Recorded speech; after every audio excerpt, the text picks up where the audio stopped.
5번 다음 연구에 대한 옳은 설명만을 보기에서 고른 것은 연구 개요. 방과 후 달리기 프로그램이 땡땡 중학교 학생의 수업 집중도 및 자아 존중감에 미치는 효과를 알아보기 위해 연구 가설을 설정하고 이를 검증함.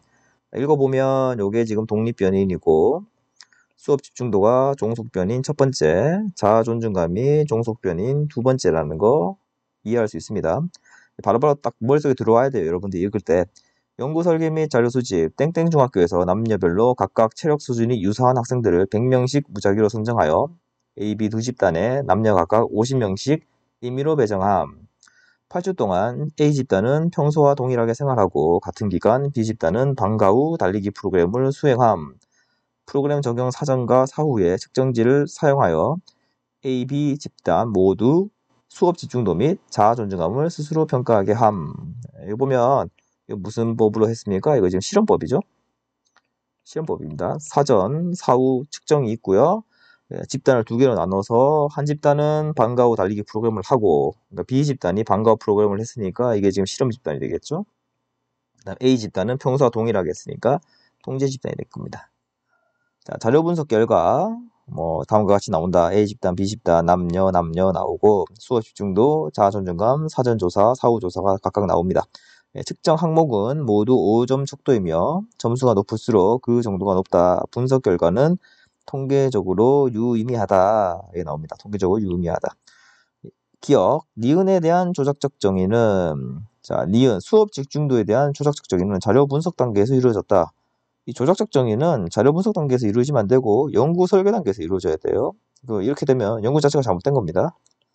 살펴도 보면 이 연구 설계 단계에서 이게 조작적 정의가 사실 잘 드러나진 않는데 명확하게 잘 안 드러나요. 보통은 수업 집중도를 뭐로 한다, 자아 존중감을 뭐로 한다 이렇게 얘기하는데 그런 식으로 진술은 안 돼 있고 여기 보면 A, B 집단 모두 수업 집중도 및 자아 존중감을 스스로 평가하게 함. 여기에서 우리가 조작적 정의를 유추해 볼 수 있어요. 뭐냐면은 그럼 수업 집중도와 자아 존중감을 어떻게 측정할까라고 했는데 뭡니까? 본인의 인식으로 평가하는 거죠. 한마디로 수업 집중도와 자아 존중감을 어떻게 측정할 거냐? 스스로에게 물어보자. 그 사람의 대답을 그 사람의 수업 집중도를 인정하자라고 이렇게 조작적으로 정의하는 거라고 우리가 볼 수 있어요. 결국 연구 설계 단계에서 우리가 그 조작적 정의를 했다라고 볼 수 있습니다. 자료 분석 단계에서는 일단 하면 안 돼. 조작적 정의를. 그는 제대로 된 연구도 아니야. 예. 그래서 일단 X고요. 니은 디귿 수업 집중도, 자아 존중감, 종속 변수. 예, 맞습니다. 디귿 기억 방과 후 달리기 프로그램은 수행 후 실험 집단이 통제 집단보다 니은이 높게 나타났다. 자, 수업 집중도가 실험 집단 뭡니까? B가 실험이죠. A가 통제 집단이고요. 이거를 구분할 줄 알아야 된다는 얘기죠. 먼저 이걸 알고 그러면 실제로 수업 집중도가 수행 후 사후에서 더 높게 나타났느냐. 남자 봅시다. 3.6, 3.3, 3.6 높게 나타났네요. 여자 3.5, 3.8 더 높게 나타났습니다. 예, 맞습니다.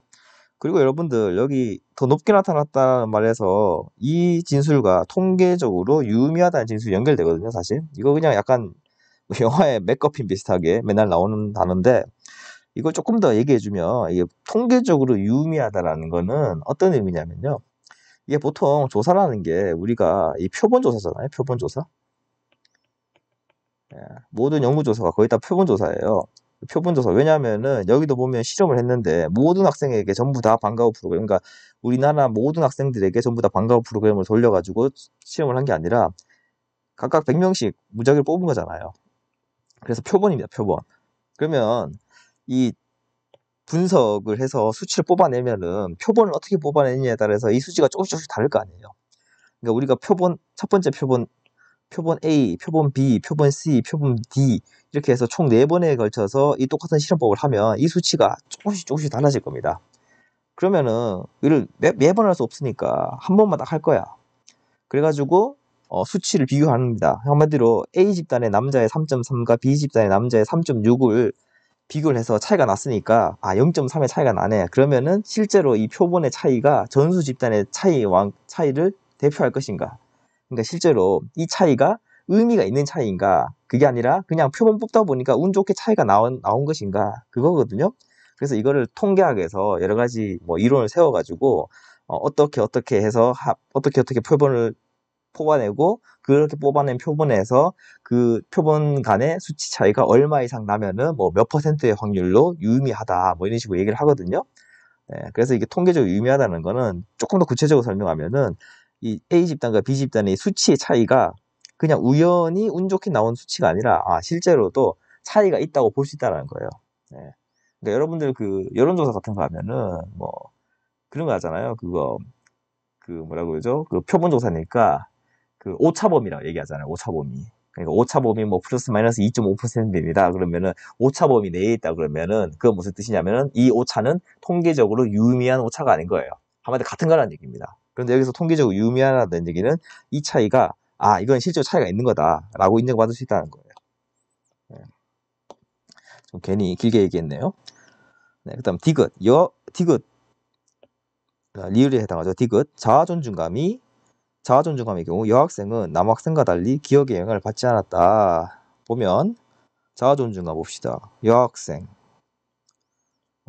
사전에는 3.3, 3.3 같았죠? 네. 그런데 사후에는 B집단이 낮아졌습니다. 그러니까 실험 집단이 낮아졌죠? 그러니까 여학생이 영향을 받았어요. 왜냐하면 더 낮아져 버렸으니까. 방과 후 달리기를 해서 여학생의 자아존중감에 부정적 영향을 미쳤습니다. 그래서 여학생이 영향을 받지 않은 건 말이 안 되고요. 남학생은 어떤지 볼까요? 남학생은 처음엔 같았는데 나중에는 달리기를 하는 집단이 더 좋아졌죠. 그래서 서로 영향이 다른 거지. 다른 영향을 준 거지. 한쪽은 영향을 받고 한쪽은 영향을 안 받은 건 아니다. 그래서 정답은 3번 니은 디귿이 되겠습니다.